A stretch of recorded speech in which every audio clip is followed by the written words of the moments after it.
ભારતે ઓલિમ્પિક 2036ની યજમાની માટે વિધિવત રીતે અમદાવાદ શહેરને હોસ્ટ તરીકે નોમિનેટ કર્યું છે. ભારતની સાથે સાઉદી અરેબિયા, ઇન્ડોનેશિયા, તુર્કી અને ચીલી દેશ પણ સ્પર્ધામાં છે.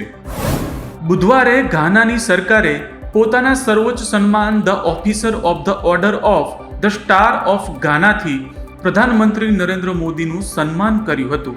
આ ઉપરાંત બંને દેશોએ 4 અલગ અલગ MOU પર હસ્તાક્ષર કર્યા હતા. ICMR અને NCDCએ 18 થી 45 વર્ષના લોકોના અભ્યાસ બાદ પુષ્ટિ કરતા જણાવ્યું છે કે દેશમાં હાર્ટ એટેકને કારણે થતા અચાનક મૃત્યુનો કોરોના રસી સાથે કોઈ સીધો સંબંધ નથી. કેન્દ્રીય સ્વાસ્થ્ય મંત્રાલયે આ માહિતી આપી હતી.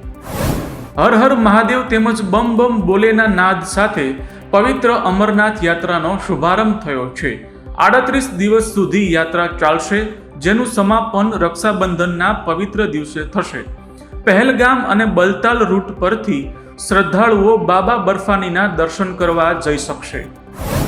માઇક્રોસોફ્ટ કંપનીએ આશરે 9000 જેટલા કર્મચારીઓને છૂટા કરવાનો નિર્ણય લીધો છે.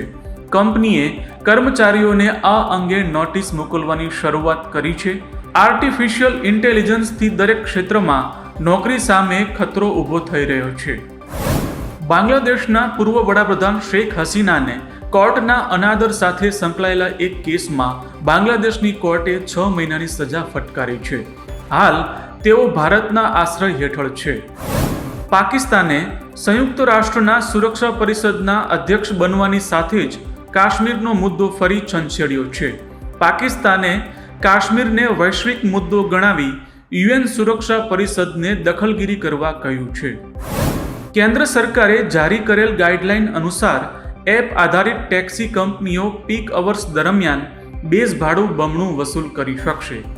આ એવો સમય છે જ્યારે રસ્તાઓ પર ભારે ટ્રાફિક અથવા કેબની માંગ વધતી હોય છે. કેન્દ્ર સરકાર દેશનો સામાન્ય માણસ વાપરતો હોય તેવી વસ્તુઓ તેમજ જેના પર 12% GST વસૂલવામાં આવે છે તેવી વસ્તુઓ પર GSTનો દર ઘટાડવાનું વિચારી રહી છે. આમ આવનારા સમયમાં કપડાં, જૂતા, ટૂથપેસ્ટ સહિતની વસ્તુઓ સસ્તી થાય તેવી શક્યતા છે. ગત 24 કલાકમાં રાજ્યના 162 તાલુકામાં વરસાદ વરસ્યો છે. વડગામ તાલુકામાં સૌથી વધુ 8.6 ઇંચ વરસાદ વરસ્યો હતો. વિજાપુરમાં 6.3, પાલનપુરમાં 6.1, દાંતીવાડા તાલુકામાં 6 ઇંચ વરસાદ ખાબક્યો હતો. હવામાન વિભાગે આજે સાબરકાંઠા તેમજ બનાસકાંઠા માટે અતિભારે વરસાદનું ઓરેન્જ એલર્ટ જારી કર્યું છે. કચ્છ, પાટણ, મહેસાણા, ગાંધીનગર, અરવલ્લી, મહીસાગર, અમરેલી, ભાવનગર, સુરત, તાપી, નવસારી, ડાંગ તેમજ વલસાડ અને દાદરા નગર હવેલીમાં છૂટાછવાયા સ્થળોએ ભારે વરસાદ વરસી શકે છે. સુરતમાં દેશનું પ્રથમ સોલાર સંચાલિત બસ સ્ટેન્ડ તૈયાર કરવામાં આવ્યું છે, જેમાં 1,60,00,000 રૂપિયાનો ખર્ચ કરવામાં આવ્યો છે. બસ ડેપો ખાતે 100 કિલોવોટ ક્ષમતા ધરાવતો રૂફટોપ સોલાર પાવર પ્લાન્ટ સ્થાપિત કરાયો છે. કેન્દ્રીય ગૃહમંત્રી અમિત શાહ 5 અને 6 જુલાઈએ 2 દિવસ ગુજરાતના પ્રવાસે આવશે. આણંદ અને અમદાવાદના કાર્યક્રમોમાં તેઓ હાજરી આપશે. ભાજપ પ્રદેશ પ્રમુખની નિયુક્તિના સમય વચ્ચે તેમનો પ્રવાસ ઘણો મહત્વનો છે. અમદાવાદ વિમાન દુર્ઘટના અંગે મુંબઈમાં પાયલોટોએ તમામ શક્યતાઓની ચકાસણી કરી હતી. ક્રેશ સમયે બંને એન્જિન બંધ થયા હોવાની શંકા વ્યક્ત કરાઈ છે. પાયલોટ દ્વારા ભૂલથી એન્જિન બંધ કરી દેવાયની પણ શક્યતા દર્શાવવામાં આવી છે.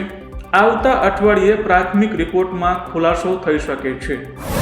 રેતી કપચી માટી પર રોયલ્ટી સીધી બમણી કરી દેવાતા રાજ્યના કોન્ટ્રાક્ટરો ચિંતામાં મુકાયા છે. બાંધકામ ખર્ચમાં 10% વધારો થવાની શક્યતા છે. તૈયાર મકાનો ઝડપથી વેચાવાની શક્યતાને લીધે બિલ્ડરોને ફાયદો થશે અને સામાન્ય જનતા પર બોજ વધી જશે.